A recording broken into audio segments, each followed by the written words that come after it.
All right. Good morning, everyone. We are excited to have, we're excited to have everyone on this call. This webinar is titled Identifying the Commercialization Opportunities in Research. And I hope as we proceed, we should get ready to explore the pathways that actually bridges the innovation with commercial success. And today we have brought facilitators that will be anchoring this webinar series for us in partnership with the Central Office of Research, Dr. Lukman Raimi, and then Professor Yunusa, Olalekan Yunusa. Before I call on Professor Yunusa, I want to briefly read the biography of Dr. Lukman Raimi. Dr. Lukman Raimi is an assistant professor at University of Brunei Darussalam.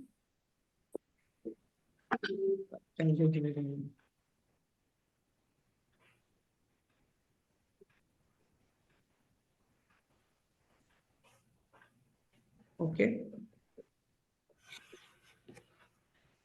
So Dr. Lukman Raimi is an assistant professor at University of Brunei Darussalam in the Department of Entrepreneurship. And then previously he served as the chair of entrepreneurship and held various roles at the American University of Nigeria. He holds a PhD in entrepreneurship and CSR from the Montreal University in the UK, along with multiple degrees in economics and business education. Trained at the Entrepreneurship Development Institute in India, is an experienced entrepreneurship educator and facilitator. Dr. Raimi is affiliated with professional bodies and has presented numerous papers globally with over 35 published articles. His notable achievements include the best PhD thesis at the Montreal University and recognition for his paper on corporate social and faith-based models of poverty reduction. His current research focuses on medical entrepreneurship, family business, community entrepreneurship, and informal entrepreneurship. Join me as I welcome Dr. Lukman Raimi on this webinar today. You are welcome, sir. Thank you very much for inviting me. Yes, sir. So I will be handing over to Professor Olalekan Yunusa of Central Office of Research. Thank you very much, sir. It's my pleasure.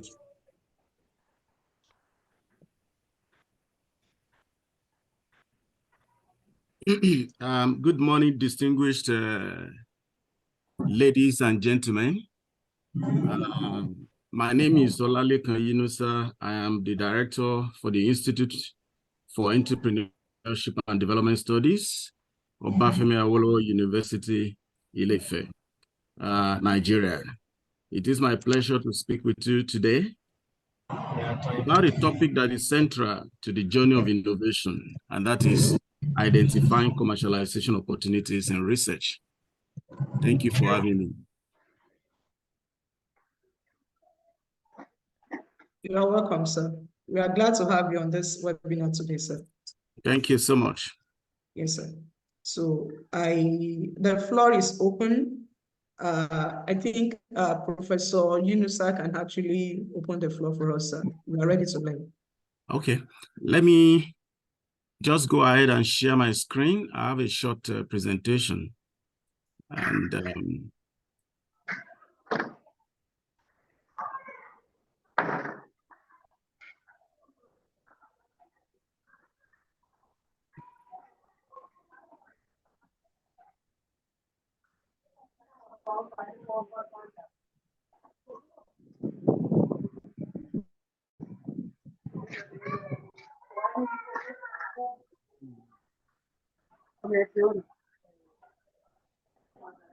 don't know if you can see my screen.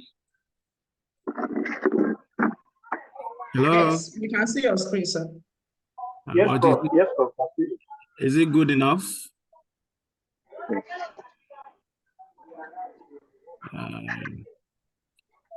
Okay. Well, the topic that we are to deal with today is identifying commercialization opportunities in research. And this is particularly very important and central even to the future of the academic institutions, and indeed especially in this time when resources that are coming in from various sources seems to be dwindling. And as a result of that, we need to actually... Let me pause it. You see it again. PPT, PDF, or what? I suspect there is somebody that is still talking at the background. Kindly mute your camera, your voice if you are not talking. To be directly as PPT. Hello? Can you please mute?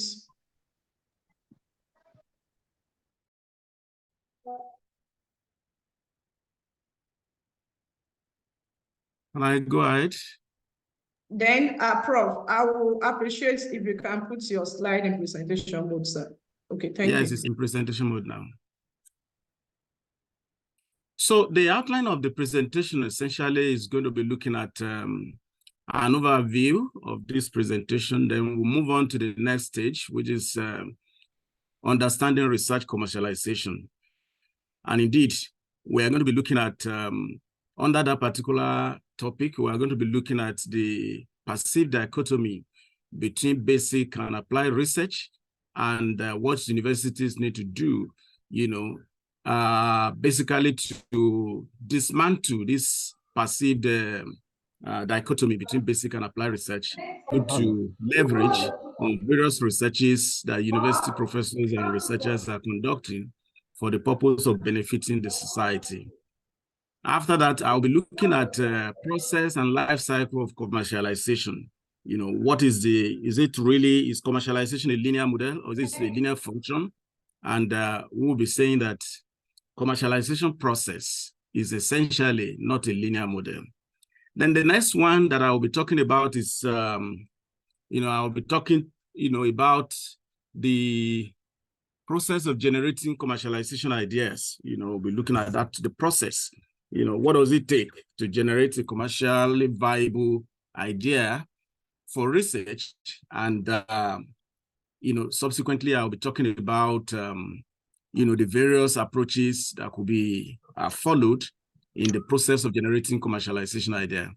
And I will just briefly highlight some of the specific sectors of the Nigerian economy where, we can bring in, we can focus on and quickly be able to identify entrepreneurship opportunities and startups for the purpose of benefiting our society. After which I'll be, taking a look at, some final thoughts and recap of what I will be talking about in the course of the presentation. And finally, I think I'll be available for some questions and answers, as it were. Just to say that innovation does not merely end with creation of brilliant and groundbreaking research. Indeed, we need to actually recognizing the potentials from those groundbreaking research, is particularly even more important, if I may say. And interestingly, we live in a world that is constantly evolving. And as a result of this, we also have to be dynamic about, even our approaches to idea generation that is going to be able to solve the problems around us. Most of the time, people talk about challenges. But as somebody within the ecosystem of entrepreneurship, I consider problems as opportunities for, innovation, and indeed for us to be able to identify those challenges and come up with, solutions that we actually hand in the market, not on the shelf. And I think this is particularly very important. Interestingly, a lot of researchers in developing countries, including Nigeria, most of the time we focus on just publishing without elaborate, interaction or interrogation of what exactly is what our research going to achieve. And that is why most of the time we have our research outputs, handing up, on the shelf, and they will gather dust and it will be there forever. And even if we are fortunate to now publish it in research journals, then most of the time, some of the steps that we're supposed to take to be able to take advantage of these groundbreaking researches, in most cases, are not explored. And at the end of the day, we lose most of these inventions and innovations, or, these groundbreaking researches or discoveries, to people that was not even part of the process of generating the idea in terms of funding or whatever. So I think, yes, commercializing research is a critical process of translating discoveries, to viable products that are market ready in terms of, solving or meeting the needs of the market, as it were. It's not only helping fueling economic growth, in most cases, all these discoveries, when they are properly harnessed, actually lead into more research and indeed innovation at the end of the day. Again, it opens a lot of, it offers a lot of pathway to ensure their findings have tangible impacts on everybody's life at the end of the day. So research commercialization, if we must talk about it in trying to understand it, is basically a process of transitioning scientific findings, from the lab to the marketplace. Okay, it's a process of converting academic or scientific discovery into products or services. Unfortunately, like I said earlier, academic institutions conduct research, and because of this perceived dichotomy, academic institutions are to conduct research, and most of the time, the private sector people who are always looking for ideas, new solutions to the societal problems, pick those ideas and they are able to translate it into, things that are going to solve our society problem. But, if you look at this, we must also understand that there is a profound difference between capacity for research and indeed successes in innovation. And this is particularly very important. In most cases, universities conduct research and they have a lot of capacity to do that. But unfortunately, not so many of us in the academic world actually, understand until recently, when, most universities are becoming entrepreneurial and they are trying to actually sensitize the community for the purpose of actually leveraging on, discoveries from this university system for the purpose of innovation.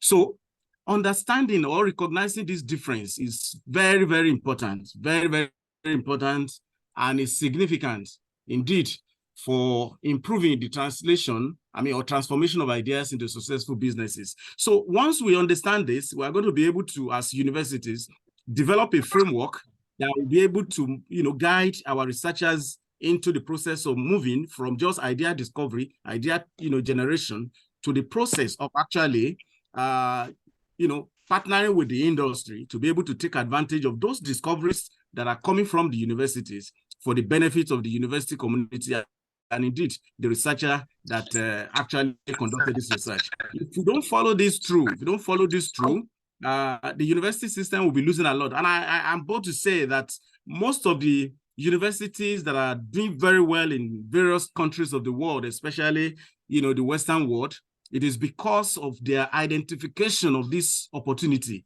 and they have leverage on it to ensure that, they have a very, very robust, framework for engaging research and for engaging the private sector. The private sector are interested in profit, and of course, that is the whole essence of capitalism. However, the universities should not just conduct research and just leave it on the shelf, for other people to take advantage of. The universities must, also be proactive in this particular respect to be able to take advantage of this. According to Geoff Nicholson, the former vice president of 3M, to him, research is turning money into knowledge, okay? Why innovation is turning knowledge into money. It is true that a great researcher are not necessarily great innovators. And indeed, successful innovators are not, necessarily competent researchers. So if we can talk about people, we have examples of people that will call themselves dropouts, but for me, I won't call them dropouts. They only understood the essence of going to school and the essence of education.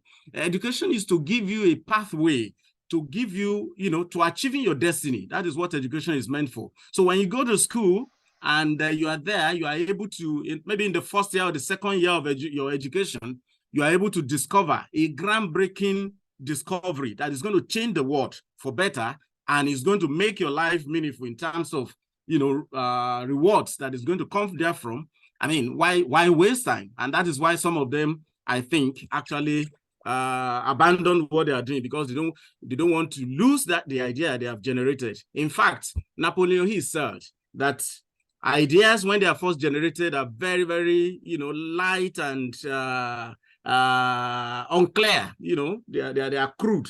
But in most cases, by the time you concentrate your idea on it and you begin to reflect on it, it becomes clearer. And more importantly, you are able to even, say through and navigate the entire process of converting it to, something that will be of value to the society. So academic institution with vast resources in research, must, be a breeding ground for great leaps forward in terms of innovation. And the existing dichotomy between basic and applied research must be dismantled. And we must look at, other areas of taking advantage of these, researches that university professors and the researchers are conducting.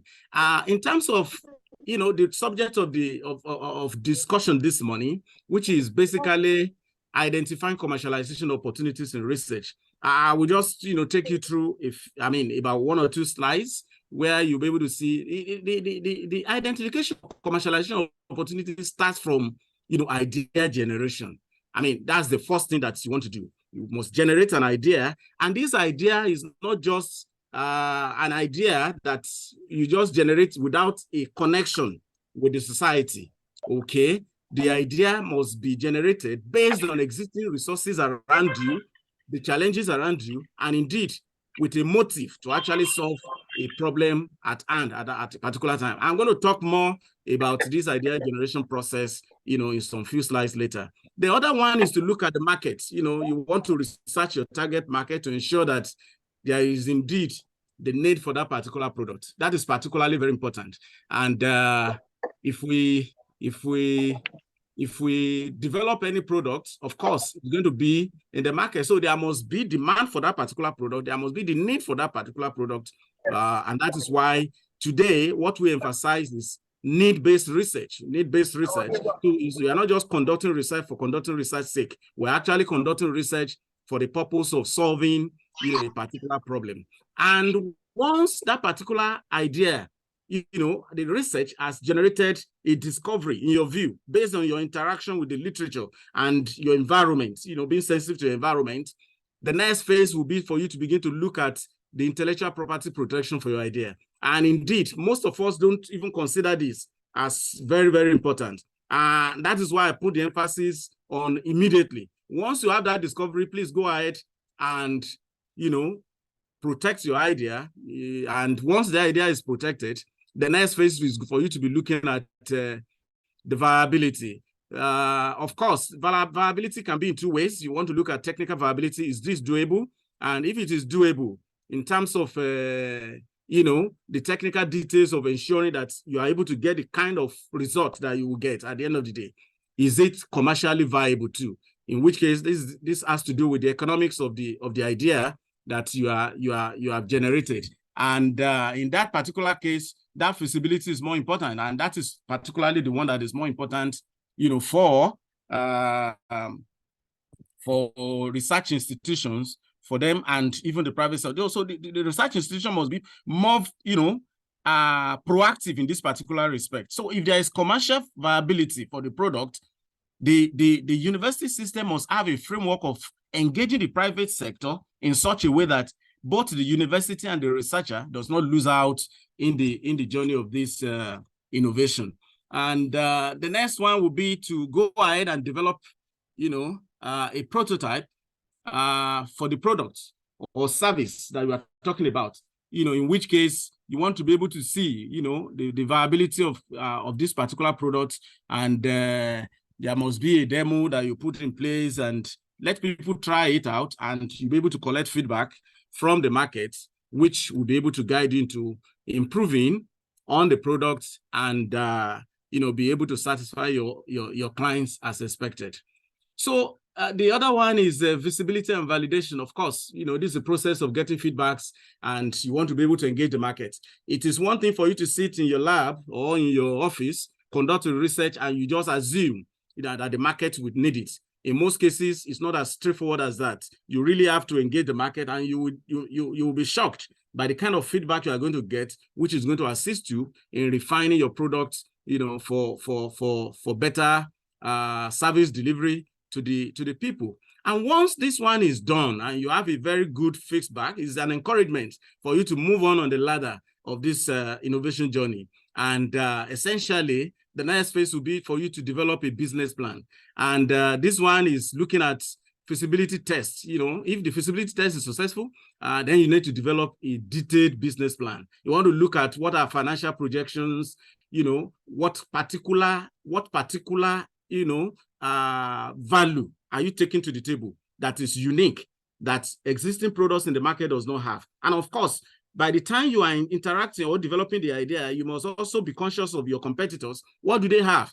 And why are you superior to what they have? And those are the things that will give you leverage in the market to be able to actually, have advantage when you get to the market. And in fact, it's a test of acceptability of your product. So you must, from the beginning, look at that. More importantly, a robust business plan is something that is going to be very, very beneficial when you are looking for funding and partnership.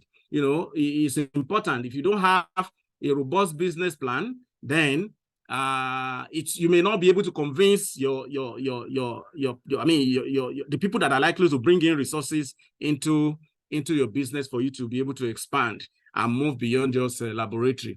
And I think the nice one at that particular level, after you have secured collaboration and funding, will be the product development and the launch. But I must say that most of these are not just straightforward, and they're not straightforward because you must have a very, very robust pitch that you have developed, which, if well developed, you will have a very structured presentation that is going to be able to assist you, in convincing your audience. Of course, the person that is doing this must also be a marketer in the sense that your communication skill must be very strong to be able to convince the people within a very short period of time.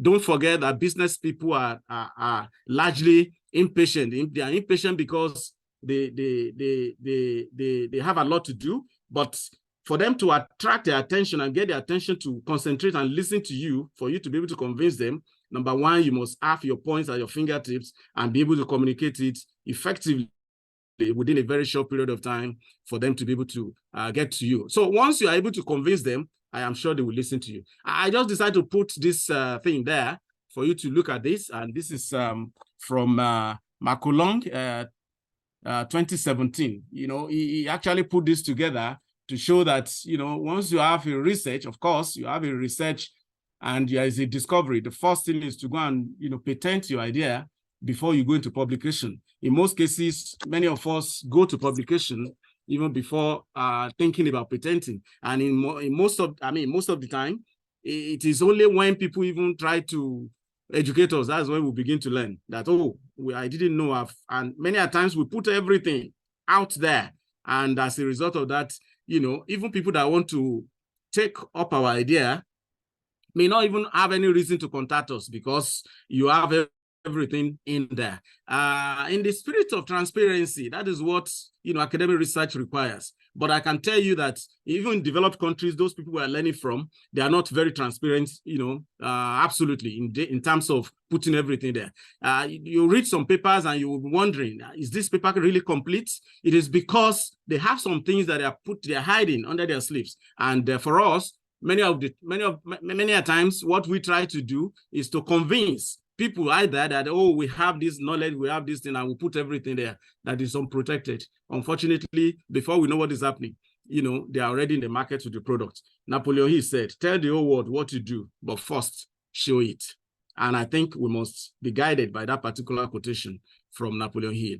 Now, when you look at that, the next phase will be, products and market testing, proof of concept, partner, startup, technology transfer, and indeed, we go to business plan development, angel investor, if there is any, and we can now go into the market and see that we are satisfying the market need, as it were. So how do we now, what is exactly the process for actually generating commercial research ideas that are commercializable, if there is that word anyway.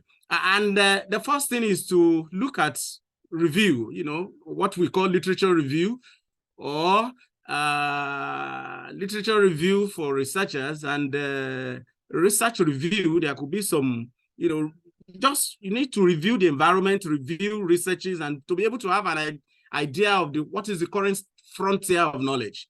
And the current frontier of knowledge, is it adequate to solve a problem? If there are still gaps in the society from the current frontier of knowledge, we will be able to take it further to the next level and say, okay, yes, we have to do this, and this is important. I mean, from technical viability, we can do this. And, we need to wait until when we are able to deliver that and now begin to think about the commercial viability of this idea. So research review is fundamentally very important in generating groundbreaking researches and ideas that is going to change our world. And the next one is what I call brainstorming sessions. Engage in free thinking and wide, ranging discussions whereby, just allow people to just talk. Most great ideas are generated in an environment, not necessarily structured environment, but where you have a platform for people to actually talk. And people talk, you just begin to, as you are talking, and some people are taking notes, you agree with me that great ideas that will have commercial viability, are going to be generated. Then it could be through surveys or feedbacks, from industry. I could recollect that recently a particular friend from the industry actually came to make a presentation on our weekly seminar series. And he actually came with a research problem, which is a problem in the industry and, the implication of that problem for the society. And how can the university come in to be able to conduct a research? I mean, that one, the market is already there, identified. So when you get such feedback, it is just for you to go into your laboratory or into your research room, into the library, and begin to sit down and create solution to that particular problem. I want to believe that, that's another great way of actually generating research ideas that is going to lead to that will have commercial value. The problem is already there, and you're able to get that feedback from the industry, as it were. The other one is cross-discipline collaboration. Indeed, entrepreneurship is such an interesting process. And in most cases, great ideas, that will change the society or solve a particular problem may not be in a particular field. And when such happens, you will discover that it will require collaborations of people from the background in the sciences or people from the background of social sciences, because the way an electrical engineer, for example, will perceive an issue is going to be different from the way an economist or somebody in management and accounting will look at it.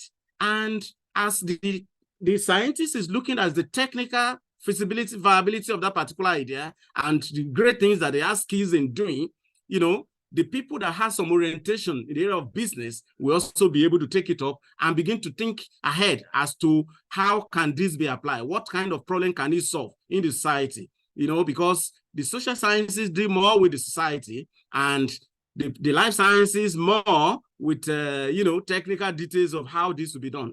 Collaborating with these great minds will bring, commercially viable ideas that, we will be able to showcase, as it were, through collaboration. And that is why most of the time, we emphasize that don't work in solos, work with other people in other disciplines, and you will see great insight and ideas you'll be able to derive therefrom. Again, we must monitor market trends, and when you keep very close touch with the industry, and the trends in terms of technological innovation, you'll be able to understand where the society is going and areas of application where you can come in to actually be able to intervene and come up with a solution that will be groundbreaking and solve some problems, as it were. You must also review failures, and that's why we said that entrepreneurship is not a straight journey. It's not a linear model. You have to review failures. What has people done before, and those previously discarded ideas, what can we learn from it? And I think from that particular perspective, we can also, develop new processes or new approaches to doing things that will also solve a problem, even learning from the failed projects that has happened in the past. Then we must also engage, No problem. Yes, Mom. Sorry, we have about 4 minutes left. For No problem. I will round up now. So we do gap analysis, competitor analysis, collaboration with industry, technology scouting, attending conferences is also another very good opportunity to look at this. Then you can implement ideation software. You can also guide, and we can use incubators and accelerators for us to do this. Well, these are some of the areas that I looked at, and I feel that these are opportunities for entrepreneurs that may want to conduct groundbreaking research, or researchers that want to conduct research that is going to have immediate impact on the society. Agriculture, the population of Nigeria is going to double by 2050. And if the population of Nigeria is going to double by 2050, then agriculture and agribusiness will continue to be relevant. Healthcare, with that population, definitely it will have renewable energy with the current situation around us, naturally. These are areas, information communication technology with what is happening in society today. We are going to be having limited time to interact, and that is a typical example is this technology that we are deploying for us to be able to meet. Manufacturing and industrial processes, fintech industry. And so for me, I think we really need to encourage researchers to collaborate more with the industry so that they can actually bridge the gap between basic research and applied research to the advantage of researchers and for the benefit of the institutions that's pioneer or champion the discovery of these days. In conclusion, let's continue to push boundaries, inspire innovation, and indeed turn the wealth of research into tangible benefits for our society and economy. I want to thank you most sincerely for the opportunity to be part of this webinar. Thank you, Anuva. All right, thank you very much, Professor Olaniko Yunusa. We have actually learned a lot, and then I would like our audience to start compiling their questions for response later after taking the second facilitator. So I'll be calling on Professor Dr. Lukman Raimi to actually take us through this session for 20 minutes. Thank you very much, sir.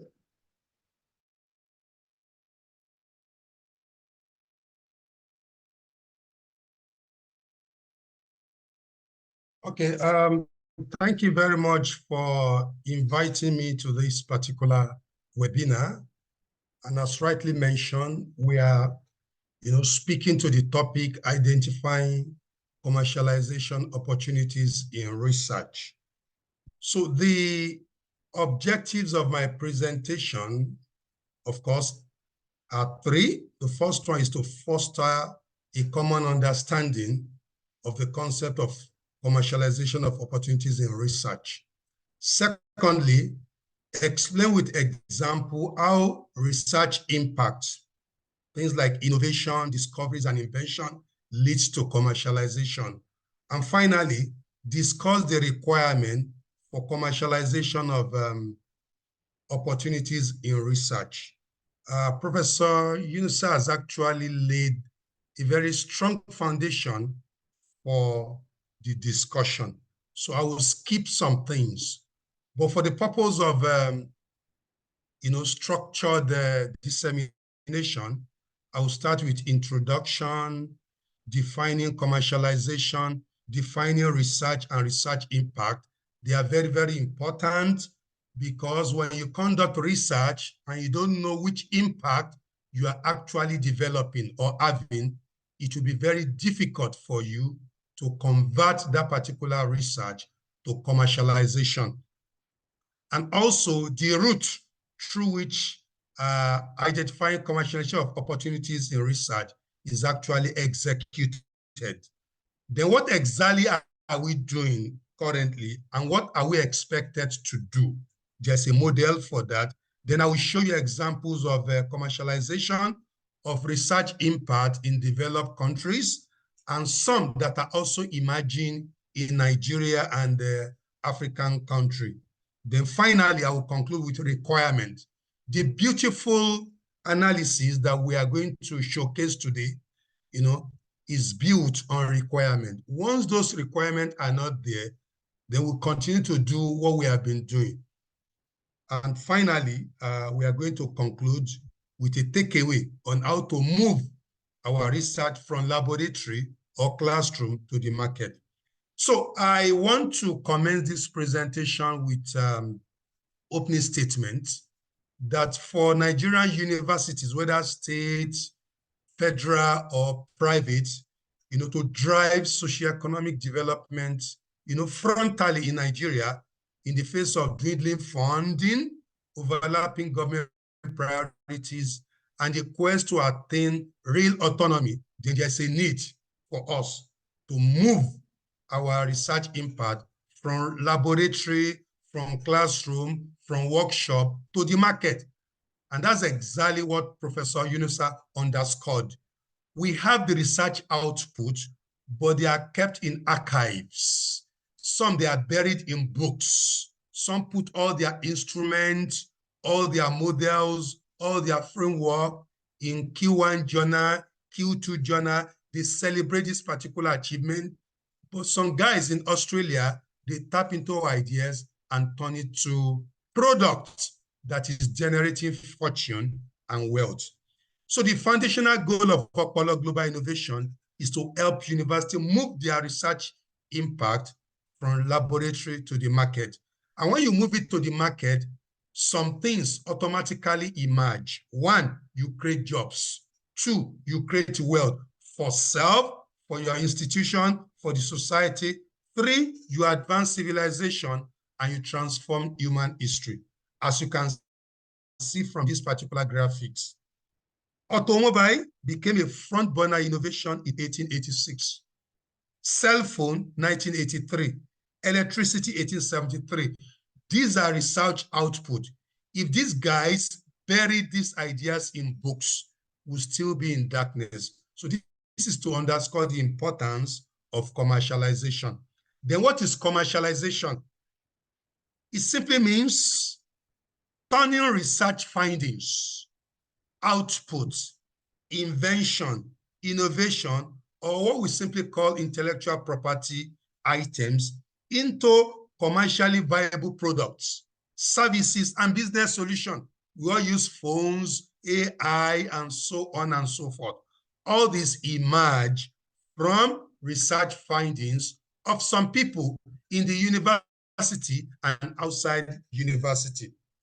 The second takeaway definition is that commercialization involves moving discoveries made in a research settings to the market for practical use, leading to a fortune and wealth creation opportunity. And that's exactly what is lacking in our universities today.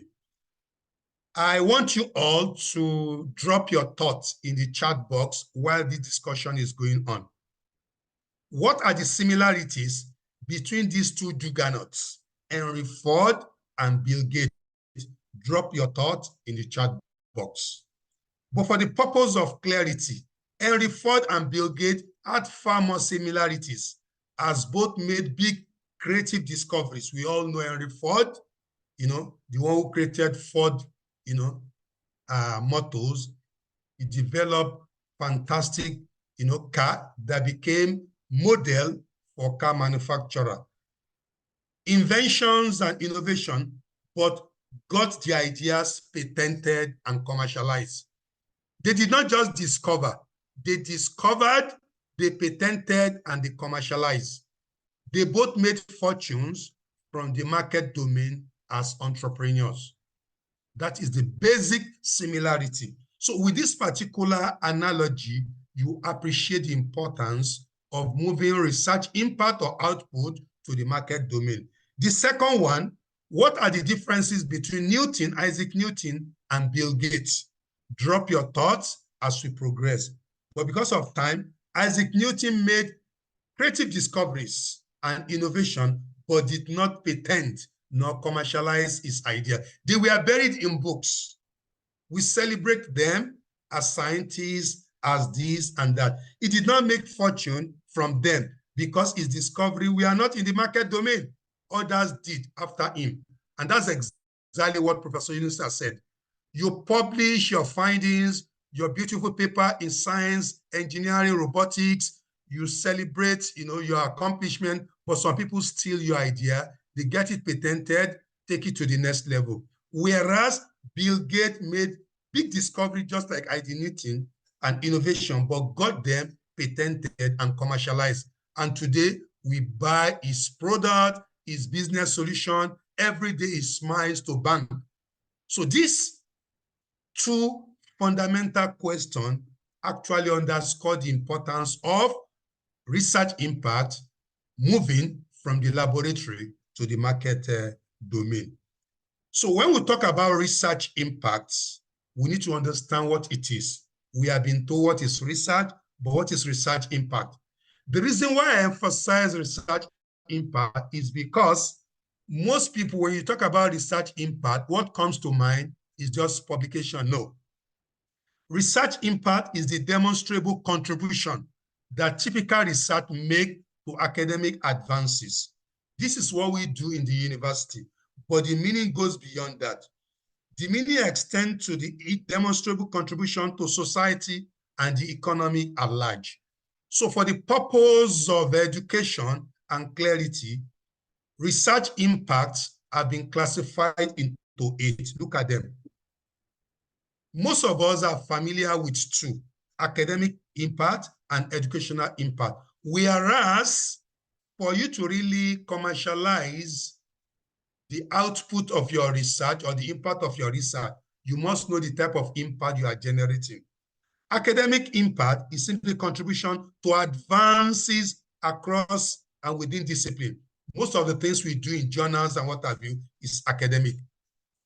Some that are specifically tailored towards pedagogy, andragogy, capacity building, knowledge development, they call them educational impact. These are the 2 that universities most often celebrate, especially general or conventional university. However, entrepreneurial university, innovation-oriented university, say they celebrate others, like political impact, contribution to how policymakers act. In the US, universities is actually the temple where policymakers, politicians generate ideas, new ideas on election and what have you. But here the reverse is the case. People don't go to university to tap ideas on legislation, on law, on electioneering. Health impact, contribution to public health, life expectancy, health-related quality of life, prevention of illnesses. When COVID struck, university provided the solace, the antidote, through research. And that is the reason why pharmaceutical companies, they don't leave university. They don't leave Department of Pharmacology, Virology, etc. So health impact is very, very important. Technological impact, School of Technology, IT, contribution to creation of improvement of product, processes, and technology. AI, robotics, Google, all these came from the university under technological impact.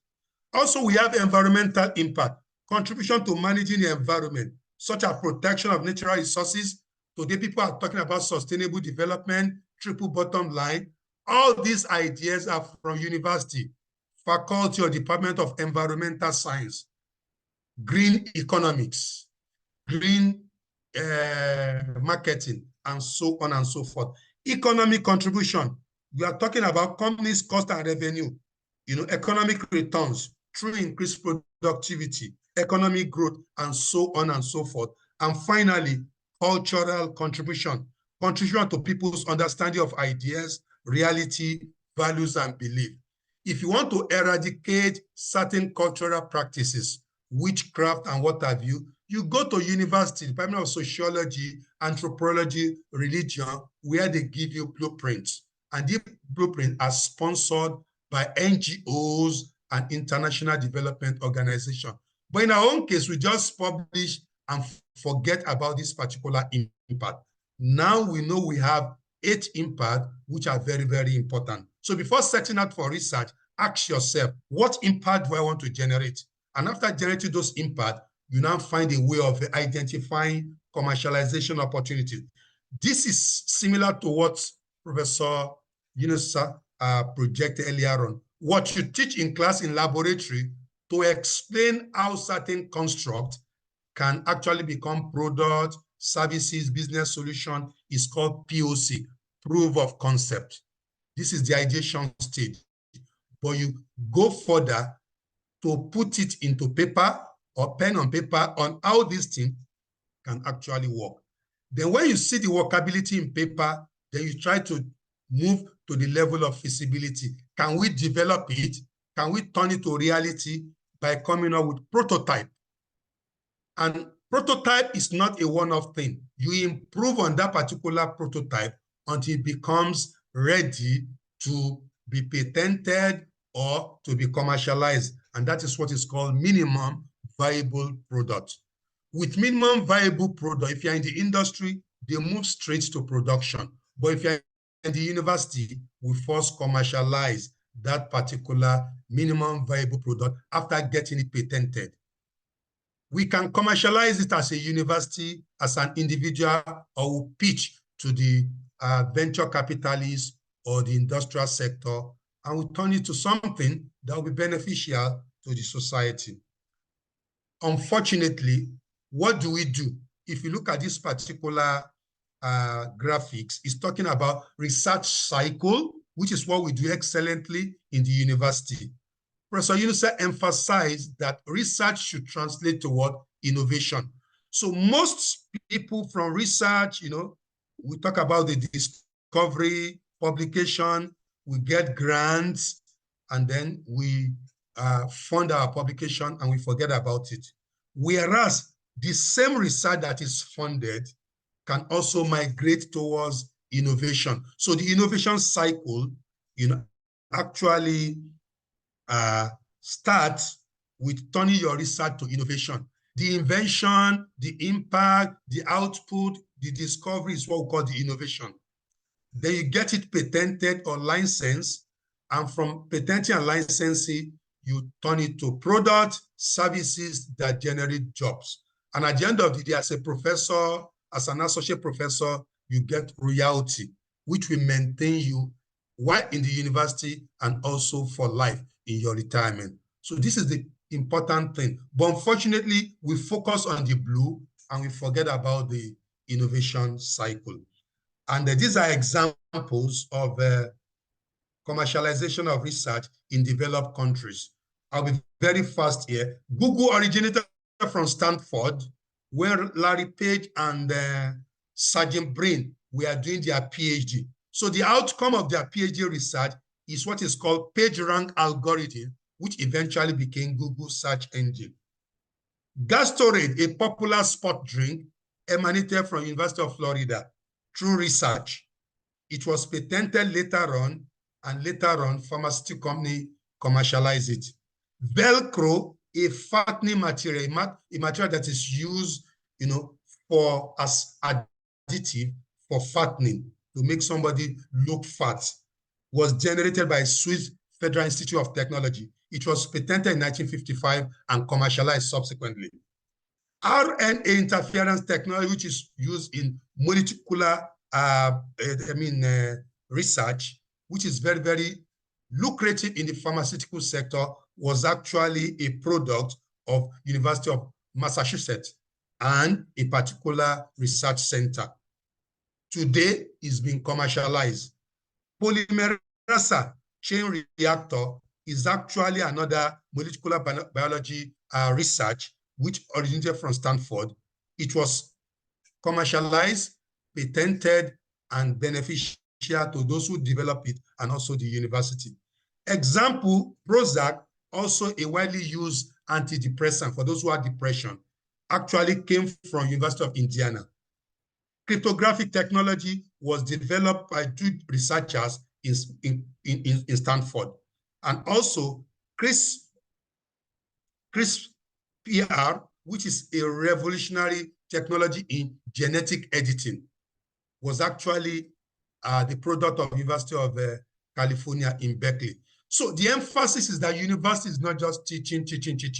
It is a platform for research, both basic and applied research. Then these are examples in Nigeria, in Africa, but they are not really fully commercialized. I call them emerging. They are still emerging. Because of time, let me move to the requirement. So for our university, OAU, UNILAG, etc., to be able to move research impact to the level of commercialization, 5 things are very, very important. Number 1 is we need to move from general university to entrepreneurial university. 2, we need to create university research ecosystem. 3, we need to focus on 3 types of research. That is where the money is. And that is where the power is: applied, policy, and action research.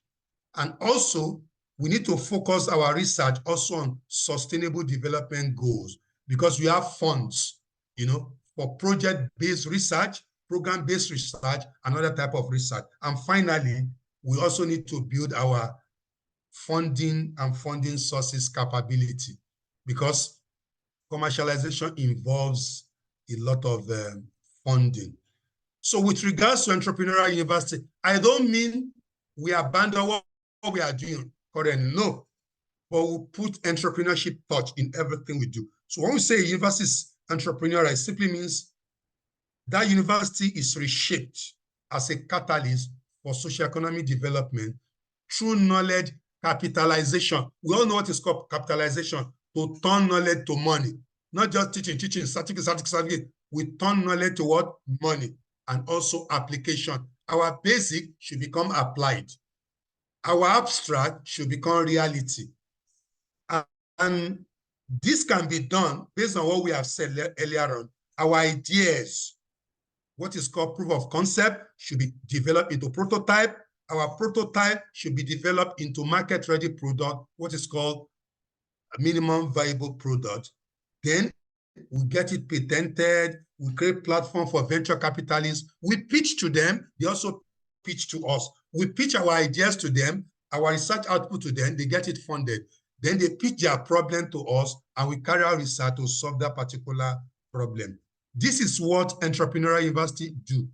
Look at 10. I've given an example of 10. Stanford, University of Berkeley, and so on and so forth.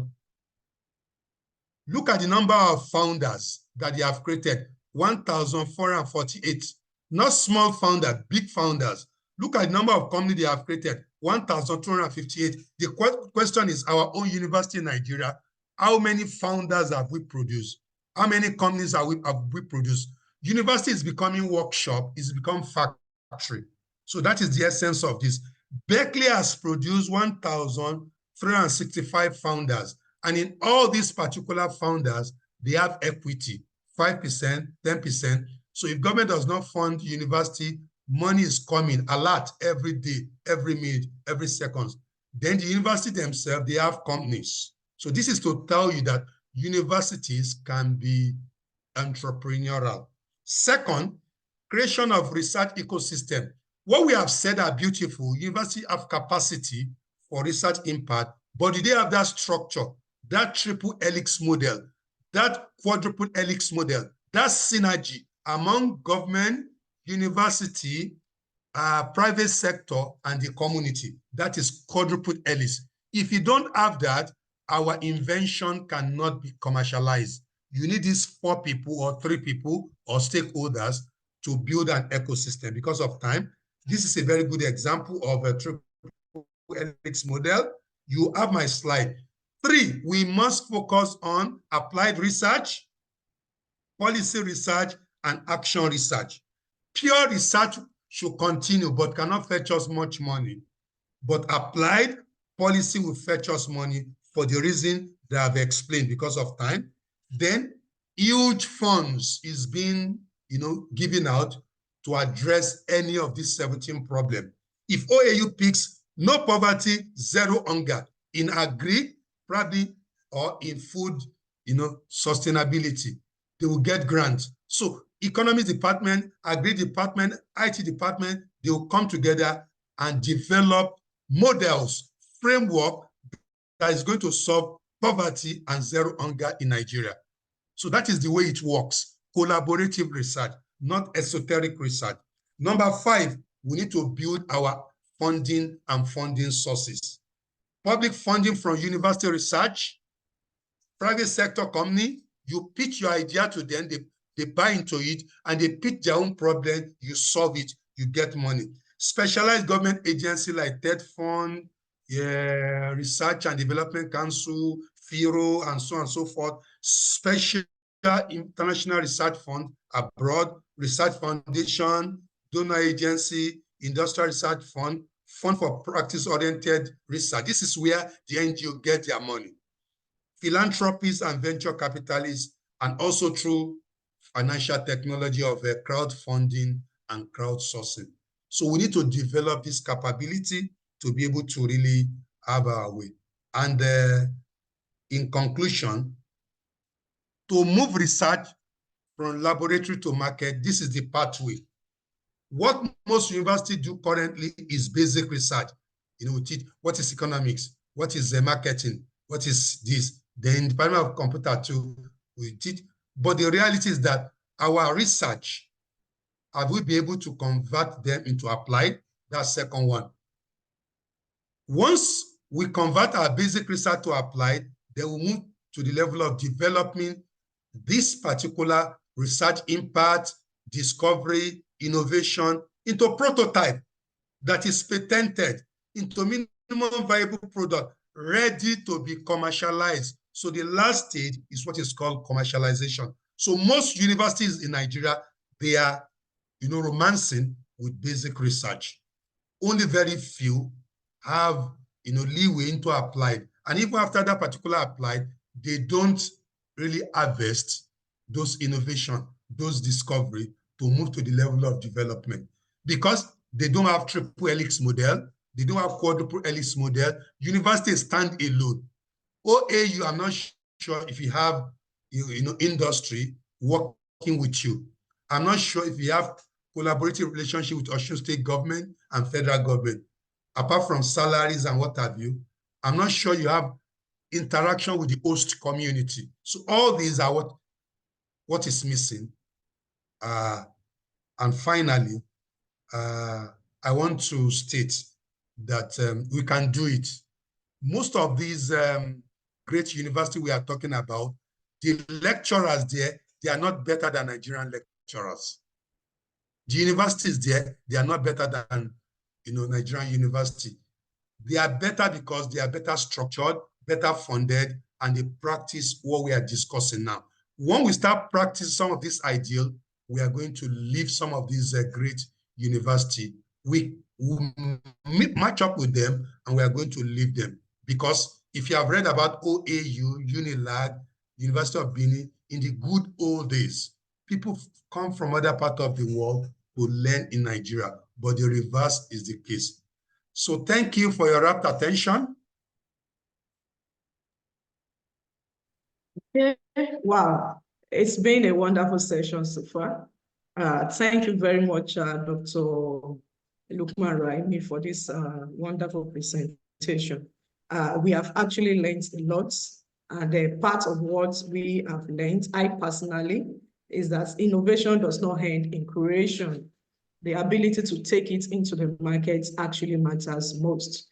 And then when we have these inventions, we should be able to patent it before we publish it. That's according to Professor Yunusa. Then from Dr. Raimi, we have gotten some recommendation that apply policy and research action. We should move our discoveries from research setting into the markets, and then also to create a general university that will focus into entrepreneurial aspect of it. Then focusing our research on SDG goals, building our funding capabilities, and also create a research ecosystem. And above all, we should be able to turn our knowledge into money, into wealth. So thank you very much, sir. We are glad to have you. So before we go into the question and answer section, I would love to call on Professor Morenike to actually speak to us briefly. Thank you. Yeah, thank you very much. It's indeed a pleasure to be here. My name is Morenike Oluwatoyin Opong. Yes, apologies. I'm not going to put on my video. I'm not prepared for that. I apologize. So before the end, I'll put on a video. It's a pleasure that Central Office of Research is working with Okolo to do this. I just wanted to add one or two voices. Yes, IFE is consciously working to create an ecosystem. And the very reason why Professor Yunusa is here today, he should actually be talking about the work his institution is doing in terms of integrating entrepreneurship into the teaching competency of staff. He's supposed to have a plan out this January, and we're supposed to roll it out this year. So that is a very conscious approach. Our engagement also with our private sector is through our IPTT office. We're really working on that. But our engagement with Apollo is also very strategic. And that's one of the things I wanted to highlight here. We're going to have series of this quarterly webinar, but beyond that, and I'm saying this here so that if you're here, you're in IFE, please actively engage with it. There's going to be a strategic plan that enables every IFE holder of an IP product be trained enough to get their products moving from the paper to the commercialization state. And Okolo is also going to create that environment that allows you to pitch and hopefully get it funded. So we're also moving away from being just research focused. I think that's every university in Nigeria should be doing that. But just to put it on the table that this is the first of a series of our discussion. This is very strategic. This is just to enable our member and staff of the university. And of course, we have friends. We're not selfish. We'll open up our space to as many people as we want to use the space. But we are strategically moving on to becoming truly an entrepreneurship university. It's not because of this webinar, check the university strategic plan as it's going and unfolding with NUC. IFE is about entrepreneurship. Finally, I'll end to say that IFE holds the third highest startup in Africa after South Africa and another country, but we're the third highest holder of startup. So we are definitely deliberate about going this route. Thank you once again for this partnership, Apollo, and thanks for everybody on this call. Probably I will not be speaking again until we'll close and over. All right, thank you very much, Prof. We are very much grateful for that comment and our efforts. And I want to say that we are capable and we'll actually get them. So it's time for question and answer. If you have a question, kindly raise your virtual hand so that we can unmute you. Thank you.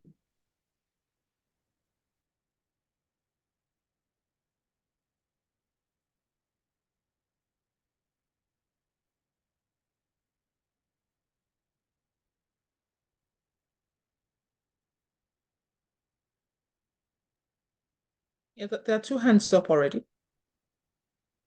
That's not Obushaki. You have two hands up already.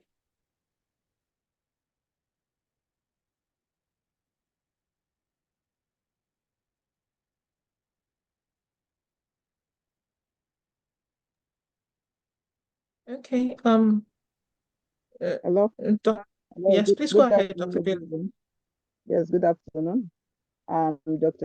Shukra Bello, the head of research at Okolo Global Innovation. though I'm here on sabbatical and with Bayero University, Kano. I just want to use this opportunity to thank our two speakers, Professor Unisa and Dr. Lukman. And I'll also thank Professor Moren for giving us this opportunity to partner with them.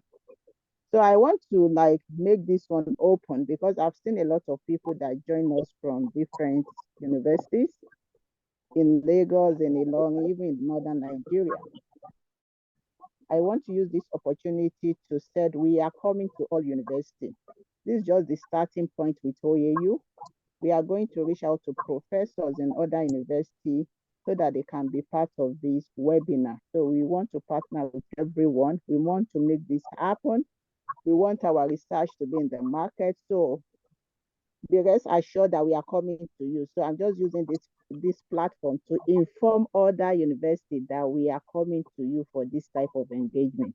So thank you so much. And Dr. Ogunshakin, thank you for putting this together. The Okolo Global Innovation really like this. Thank you so much. Thank you. Thank you very much. All right, Dr. Shukurat Bello, thank you for your contribution. So I'll be calling on, I don't know if that is Ademola or Light, so sorry, at the name it's been written on the. Okay, good afternoon.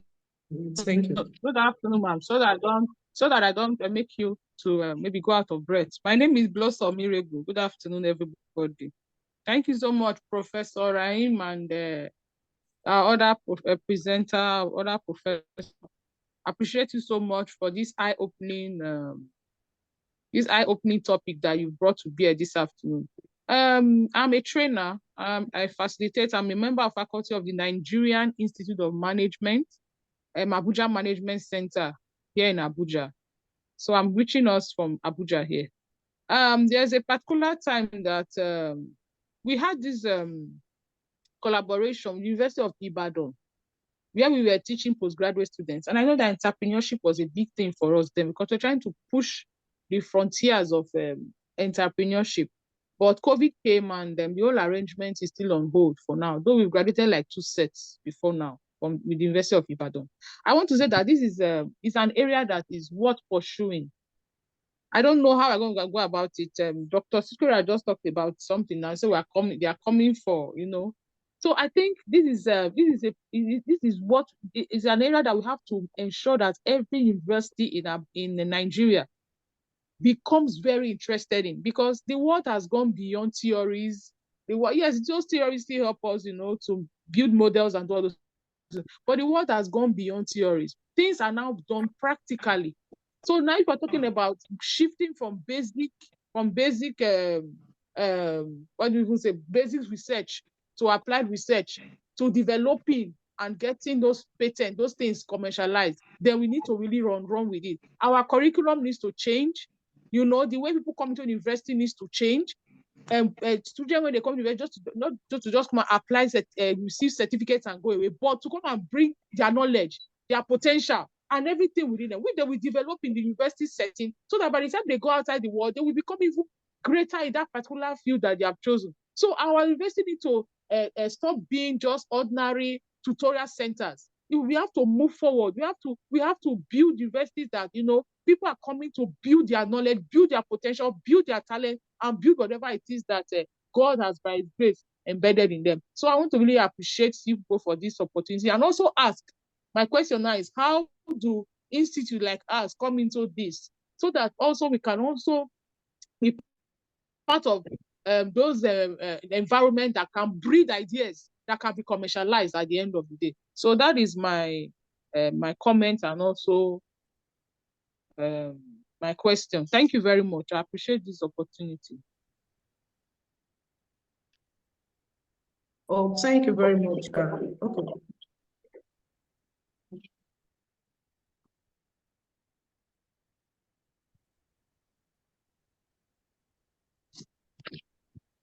Hello. Hello. Okay, thank you very much, Dr.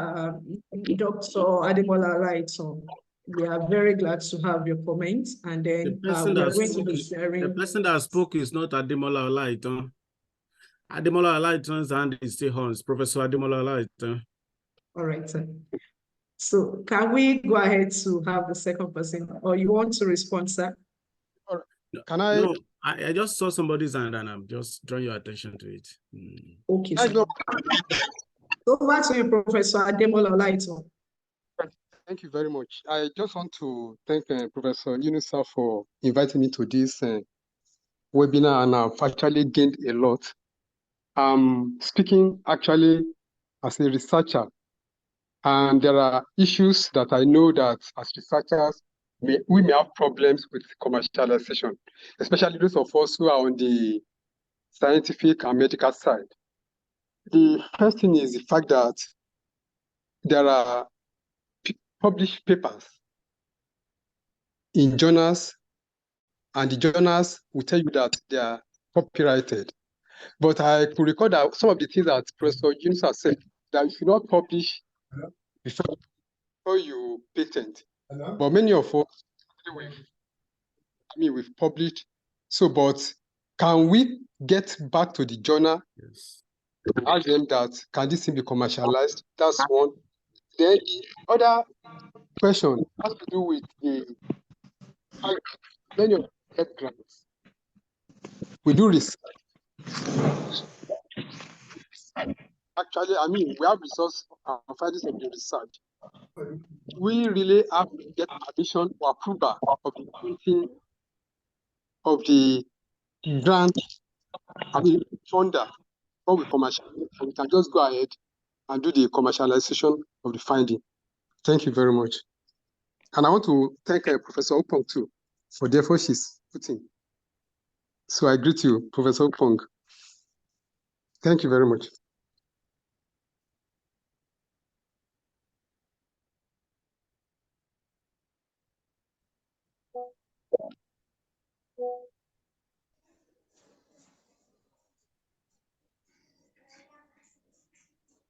Nika, you're muted. Maybe that's why we can't hear you. You're muted, Nika. Okay, thank you very much, sir, and thanks for your contribution. I actually wanted our facilitators to actually respond to that, but Okay. hello, okay. I think Professor Olaito, it's nice you are raising this, but I do not see any reason why, those if another person has not taken up your idea, the first thing that I would suggest you do is to interact with the Intellectual Property Protection Office, and Technology Transfer Office of your university, if you have any. If you don't have, you can interact with us at IFE. We have a very robust office for intellectual protection and technology transfer. They will guide you into, making some initial submissions to the, intellectual property organization. And they have a robust database. They will be able to determine whether your idea has been taken up by another person or it has not. If somebody has patented your idea, there's nothing you can do again. They won't accept your information. But if another person has not taken it up, then they can, you'll be encouraged to proceed in the process of actually patenting your idea. But I think fundamentally the problem is a mistake that many of our researchers have made over the years. And the university is doing a lot to ensure that in IFE, the university is doing a lot through the Central Office of Research to ensure that, our researchers are guided into what exactly they are to do.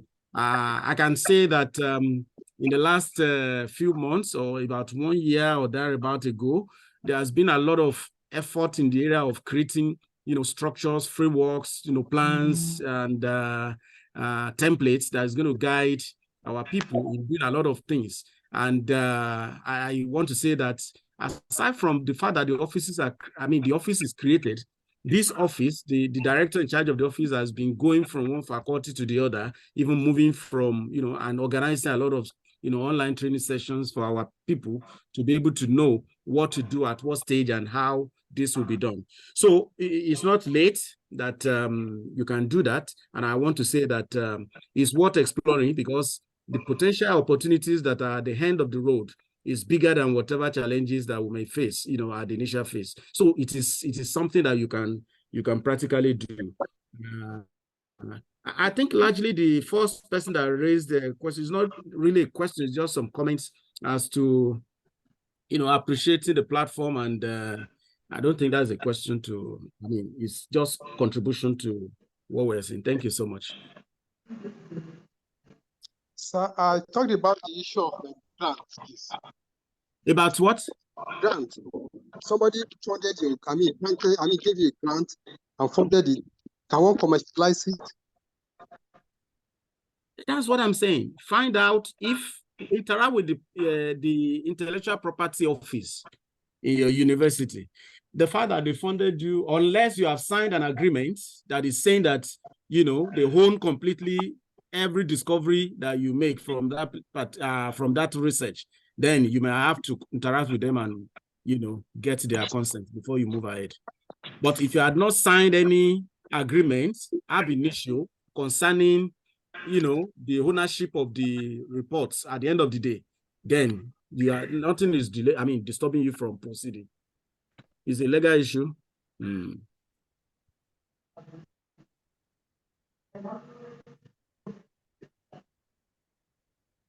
Over to you, please. All right, sir. I think just to note, when we're really beyond our time. We usually very well keep to time.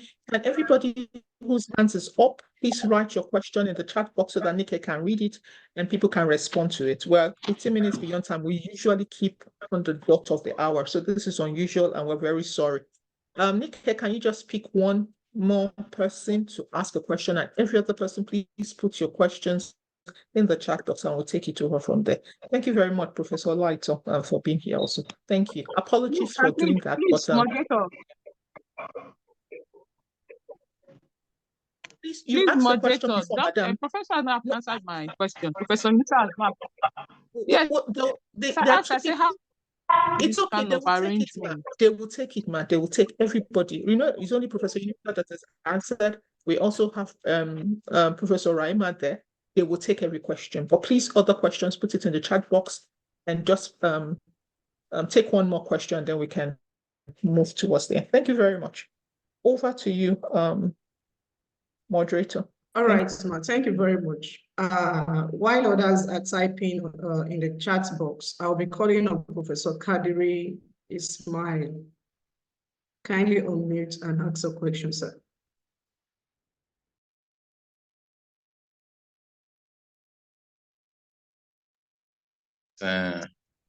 The organizers of this program. I am Professor Kadri Ismail Abolaniwa, the director of Ilorin Business School, University of Ilorin. We say we have really learned a lot from this program, and I believe it is necessary for every institution to key into this program. However, I think the issue of making the research to be profitable it equally requires government intervention to provide the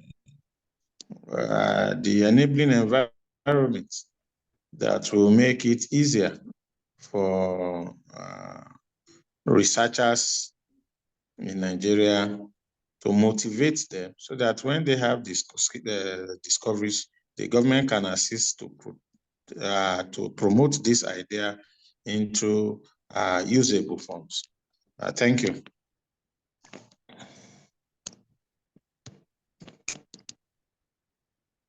All right, thank you very much, Professor Kadiri. I am here to see any question in the chat box, so maybe we should give one more person opportunity to speak. So I'll be calling on Mokwelola Ayo to kindly speak. Kindly unmute. Thank you very much. Good afternoon, professors and the consultant. I'm an entrepreneurship lecturer in the university. My PhD is in entrepreneurship. I want to quickly talk about the presentation of Dr. Raimi. These are high-end innovations. But unfortunately, most of what is taught, in particular the curriculum, are not the high end that one can commercialize or patent. It has always been something that bothers me a lot. You're teaching students how to make soap, bead. These things bothers me a lot. And I don't know how maybe Opolo can come, just like they rightly said, visit universities, sell ideas, or we come up with things. Because there's no point studying entrepreneurship that are not commercial, that we cannot commercialize or we can patent. So that is my only worry about this entrepreneurship situation in our country. Thank you.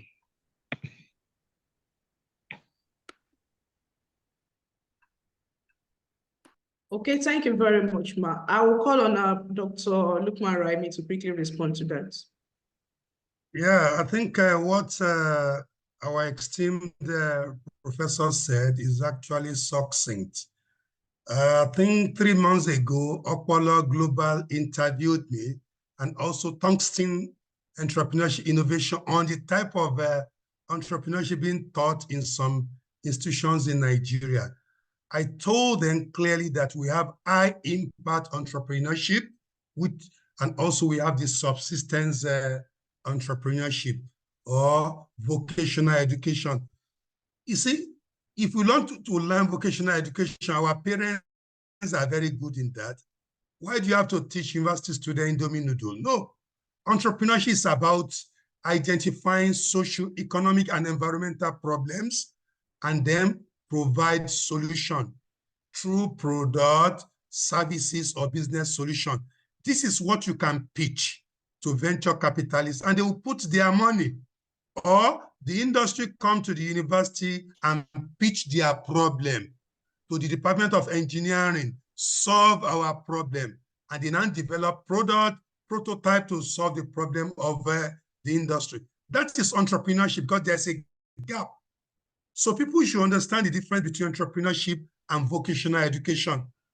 Learning, agriculture is entrepreneurship if it is done in a way that will generate job, wealth, and you can come up with so many discoveries in agriculture, food production. So what I would advise is interdepartmental collaboration. Those in history, who says history cannot collaborate with sociology, economics, and agriculture? They will come up with something fantastic. Everyone has a role to play. In my university, we have University Startup Center. We have Technology Transfer Unit. So if you have an idea and you are not sure of collaborators or how to go about it, go to that particular center as rightly advised by Professor Yunusa. They will advise you. You see the wealth, invention, discovery, the future in your research. But if you do it in the good old ways, you just generate publication, and that will be the end. So this is my advice to educators attending this particular webinar. Thank you. All right, thank you very much, sir. Due to the time that is fast spent, I would love others to actually check the chat box and then send their questions to the mail. It's going to be attended to appropriately. So I'll be calling on Professor Olalekan Yunusa to kindly give his final comment. Thank you, sir. Well, thank you so much for the opportunity. The final comment is to appreciate Opolo Global Initiatives for this very wonderful program, and to appreciate my Executive Director in the Central Office of Research, Professor Murenike Upang, for being proactive in every direction. In the last few days, she has pumped into the website of Research Hub of Obafemi Awolowo University a number of templates and structures and policies and all the likes for us to begin to interact with. I know that moving forward, we'll be there shortly. Thank you so much. And I appreciate my co-presenter, Professor Lukman Raimi, for that wonderful presentation.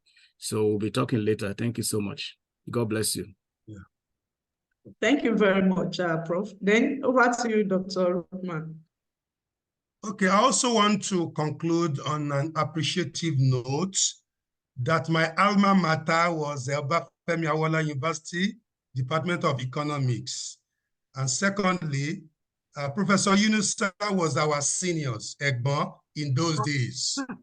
You didn't say that from the beginning. Oh. Yeah, I need to say it now. I would tell my HOD.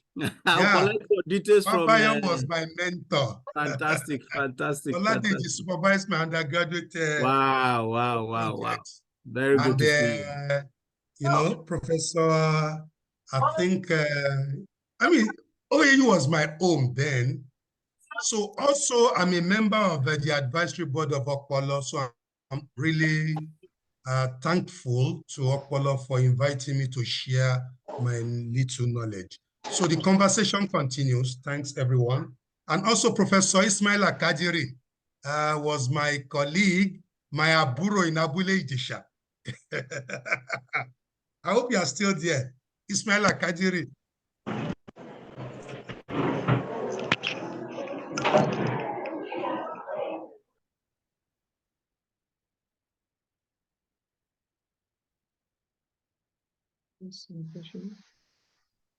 Okay, thank you very much, Dr. Lukman Raimi. I want to say our participation all has actually added immense value to this collaborative knowledge sharing endeavor. And then thank you everyone for being part of this transformative experience. And then this is a webinar series, and this is the first of its kind. Next month, we'll be having another one, and then we'll encourage you to actually be part of this. So thank you once again for being part of this. See you next month.